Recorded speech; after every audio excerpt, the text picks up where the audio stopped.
Ano yung pinaka-gusto mong ma-achieve na, like, anong bang first order of business mo muna? Siguro, hindi to naman sa gilas natin. Okay na yan eh. Magdadagdag na lang siguro tayo ng konti next year, kung sino pwedeng idagdag, di ba? Namimili na si Coach Tim. Siya naman yun eh. Pag may napili siya, akong bahalang kumausap. Okay. Pagdating naman kay LA, ngayon pa lang, ay lahat ng malalaking bata kung saan kailangan makuha namin.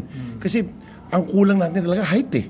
Yung youth natin, Josh, coach, for me, good.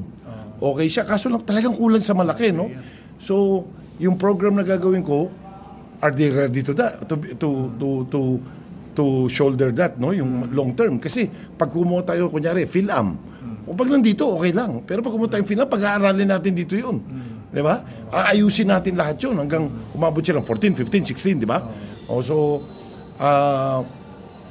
kailangan makipag-coordinate talaga kay Edie, kay Erica Dina, na yung mga kukunin sa ibang bansa, itanong na kagad na kung meron silang passport na pinanganak silang bata. 1, 2, kailangan may agent na tayo doon, which is ginagawa ngayon ni Norman Black na umiikot siya, di ba? Pero kailangan meron tayong steady doon talaga na nakakalat, mga 3, 4 sa iba-iba, from East Coast to West Coast to ganito.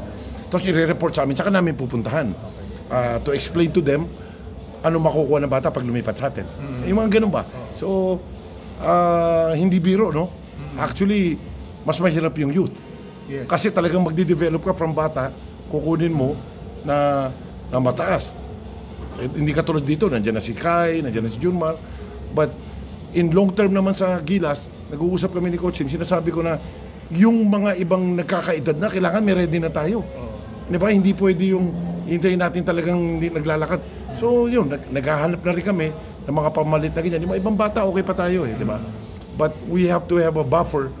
Katulad ng injury, katulad si Scotty, dati na injured, ngayon si Edu na injured. So kailangan meron kaming pamalit eh. Baga sinasabi ko, nung nag-meeting kami, kailangan meron tayong spare tire lagi. Para pag butas, palitan lang tayo kagad, no? But they should join us, or pag may practice before the window, nandun na, para hindi sila ligaw sa system. Ganun. Yun ang pinaplano. So far naman, agree naman sila sa lahat na ganun gagawin. Ito lang talaga sa youth from scratch to. So yung sa amin, i-expand nyo pa yung pool, yun ang plano or ano? Siguro mga 2, 3, ganun lang, ilan-ilan lang talaga. Kasi solid na sila eh, no? Ilan-ilan lang. Siguro, dadagdag lang tayo ng bagya. Si Japet, mukhang nagtataas na ng kamay, pagod na rin, di ba? So, kailangan tayo, si Edo dapat yun napilay. Paano pag si Japet na doon, tapos may napilay, di ba? So, kailangan ka merong isang idagdag eh, di ba? So, yun lang ang para yung transition maganda. Okay na yun. Madami na yun.